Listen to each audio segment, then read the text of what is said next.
Many years ago, in the lively city of Port Harcourt, there lived a man named Mike.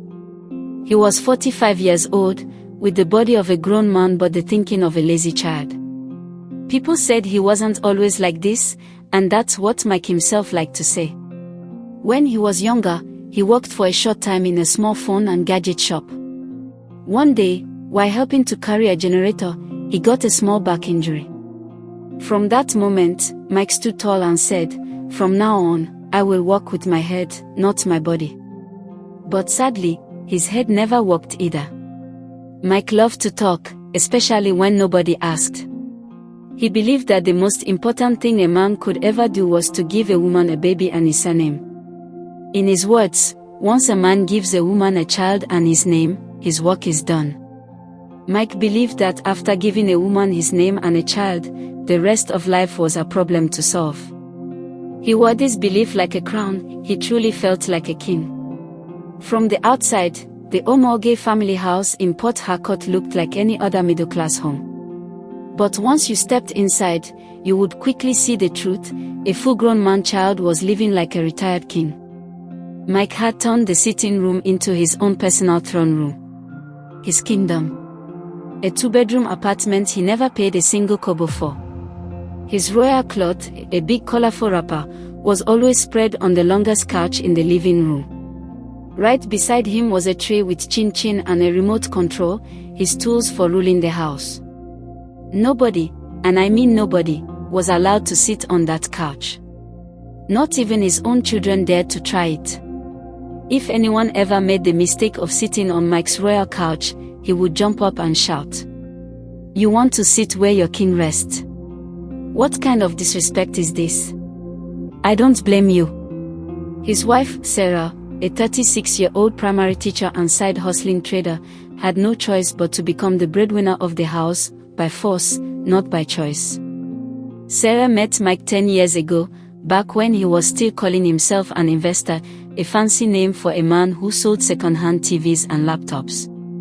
He was good-looking, funny, and full of sweet promises. But after marriage, the fan stopped spinning, and all his sweet charm disappeared. It's not that Sarah never loved her husband. She did. At least, she used to. But that love slowly turned into tiredness, annoyance, and something that felt very close to regret. With 3 children, all in primary school, life was already hard. But living with a man who acted like a dead generator with no fuel made it even harder. Every weekday, Sarah woke up by 4:30 a.m. sharp. She would bathe and dress the children for school, prepare breakfast, and iron Mike's precious wrapper. After all that, she would rush off to teach a noisy class of children in a small private school in Port Harcourt. The salary was just enough to look okay on the outside but be broke inside. Once school closed, she didn't rest. She would head straight to her roadside table to sell small chops, puff-puff, samosa, and meat pie, just to make ends meet.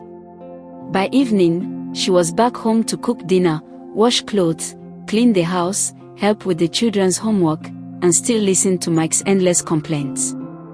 "This stew has too much salt. You want to damage my system with sodium?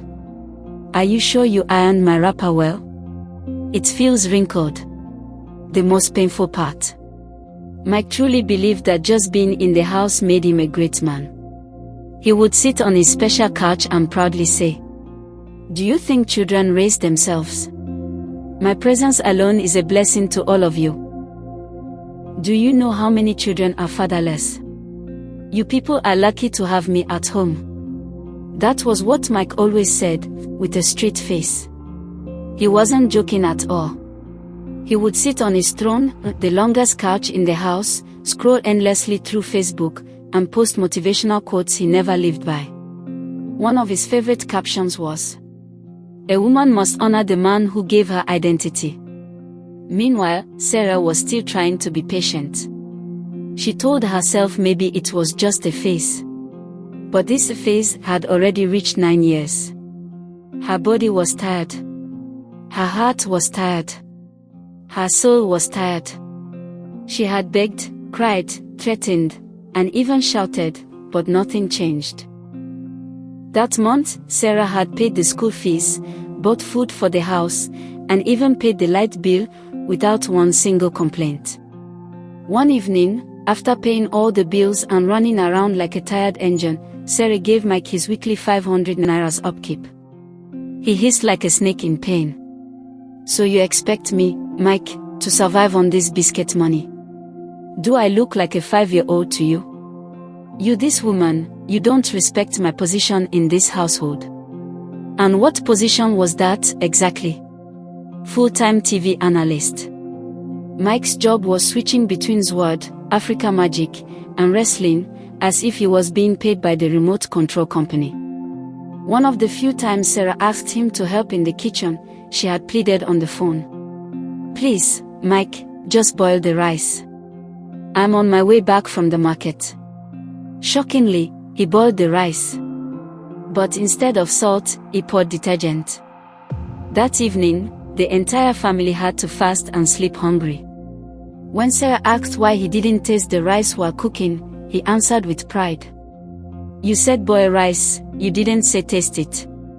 Communication is key in marriage. At this point, Sarah had reached her limit. Sarah felt like she was drowning in silence. She had carried so much for so long, but still, she kept pretending. Until one quiet evening, something in her finally broke.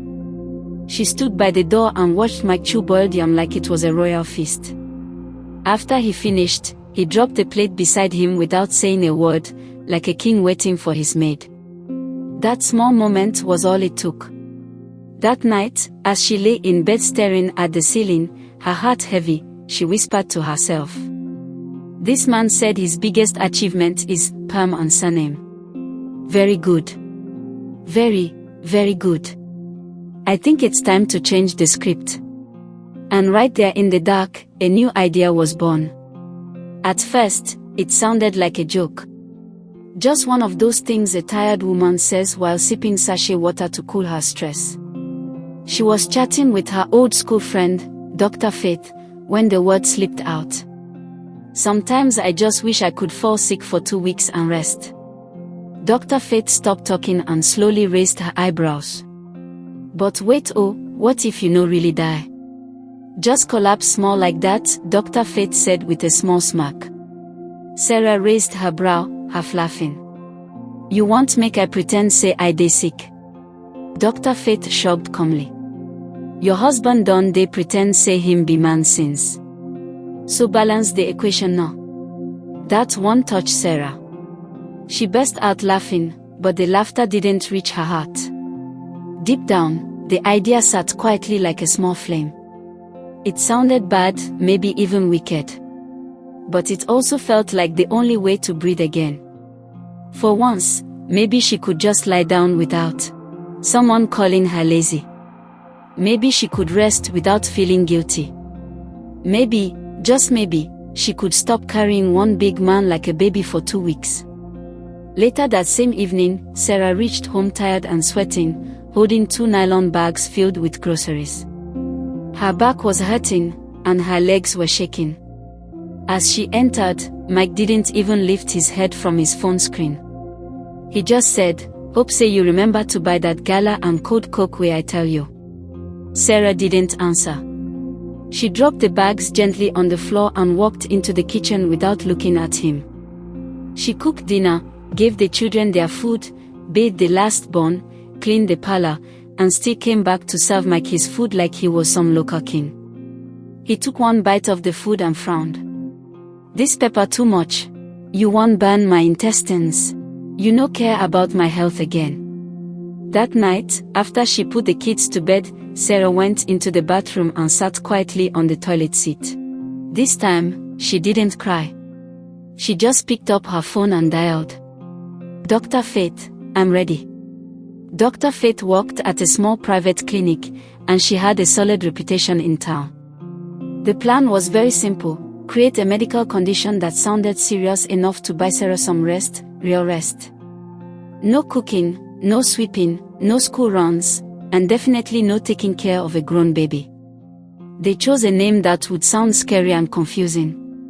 Chronic fatigue syndrome with suspected fibromyalgia, Dr. Fate said. Sarah smiled weakly. Perfect.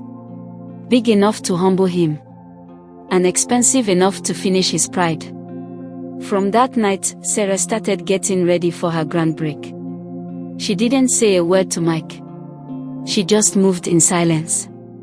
She emptied her little savings from the bank, quietly resigned from her primary school job, stopped buying data for his endless Facebook scrolling, and gave the rest of her money to Dr. Fate for safekeeping. That Saturday morning, Sarah woke up early like always. She bathed the kids, boiled yam for breakfast, swept the whole house, and even arranged the living room. She made sure Mike was comfortably glued to the TV, flipping between his usual channels. Then at exactly 9:30 a.m., while slicing vegetables in the kitchen, she suddenly dropped the knife and grabbed her chest. The loud clatter of the knife hitting the floor made Mike turn his head. Sarah, wetin be this one now? She didn't reply. Instead, she stumbled a few steps like someone drunk, then gently slumped to the floor. Mike jumped up like someone pricked with fire. Abeg, stop this play, oh. This one no funny. He rushed to lift her, but her body felt too heavy for him. He called the children in panic, and together they bundled their mother into the car and rushed to Dr. Fate's clinic. The moment they arrived, Dr. Fate stepped into character like a seasoned actress. She gave a serious look and said, Sir, your wife is suffering from extreme fatigue. Her blood pressure is dangerously low. She needs complete rest, no house chores, no stress, no cooking. We need to keep her under watch for some days. Mike just stood there, blinking like someone who had seen a ghost. You mean say not only me go stay house with these children? Mike asked, his voice full of disbelief. Dr. Fate gave a calm nod.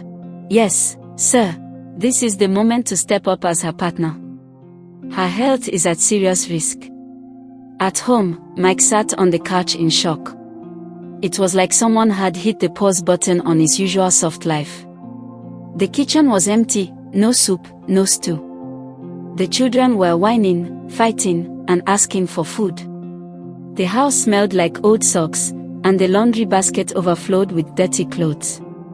To make matters worse, the youngest child had runny stomach and cried non-stop. He reached for his phone and tried calling his sister to ask for urgent help. Her response was sharp and short. Better go and find work. You're not a baby. Now sitting on the sofa, Mike held his stomach with one hand and rubbed his forehead with the other. Hunger met confusion and gave him a beating. He hadn't experienced this level of stress in years. Still, for the first 3 days of Sarah's illness, he tried his best to keep things going. He told the kids, "Don't worry, Mommy will be okay. Just be patient. Daddy's got this." But deep down, Mike was learning the hard way that being present at home wasn't as easy as it sounded. Mike truly believed Sarah would get back on her feet like always. He thought women were built to carry pain and keep going. In his mind, she just needed a few days to bounce back, then return to her full-time duties, cooking, mopping, teaching, and dragging his heavy shadow along.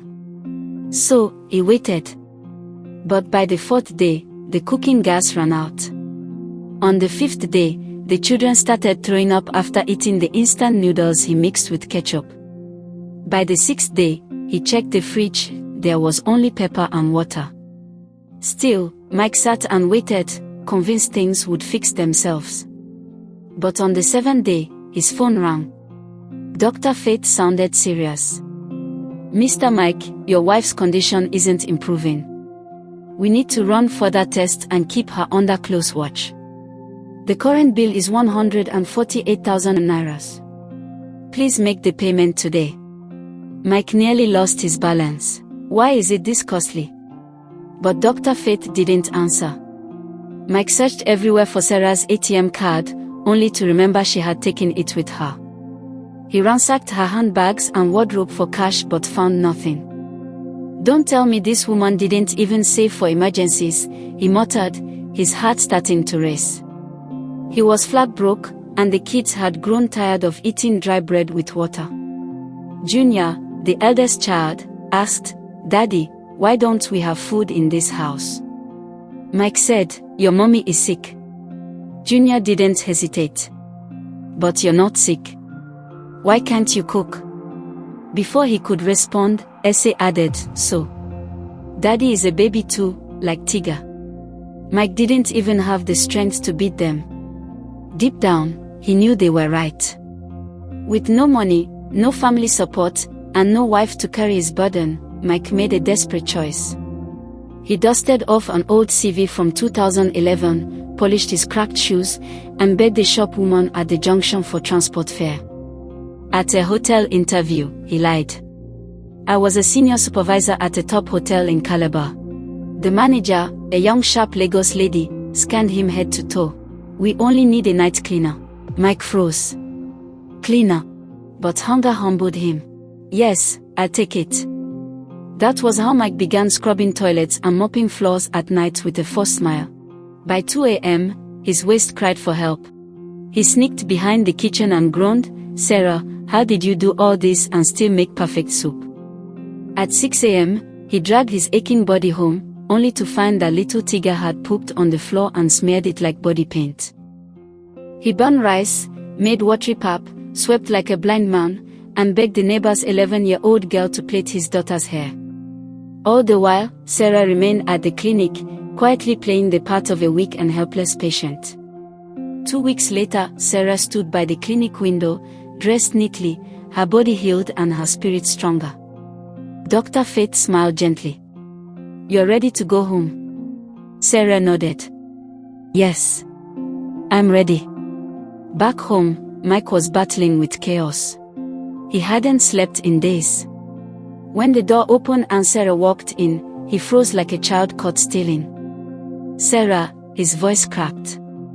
"I'm sorry. I had no idea what you carried every day. I see it now. And I'm ashamed." She looked at the tired man standing before her, hands stained with pap, eyes red from stress. "Mike, all I ever wanted was a partner, not another child." He knelt before her. "I failed you. But I want to change. Please, give me another chance." For a long moment, Sarah said nothing. Then she reached out and lifted him to his feet. "I forgive you. But you must prove this change every day. Not for me, but for our children." From that day forward, Mike became a new man. He woke early, bathed the children, learned to cook without burning the pot, and treated Sarah with love and gratitude. Neighbors began to whisper that lazy Mike has changed. Oh, yes, he had. Sarah smiled more often, her laughter returned, and for the first time in a long time, their home was filled with peace, not because of her sacrifices alone, but because they were now both carrying the load together.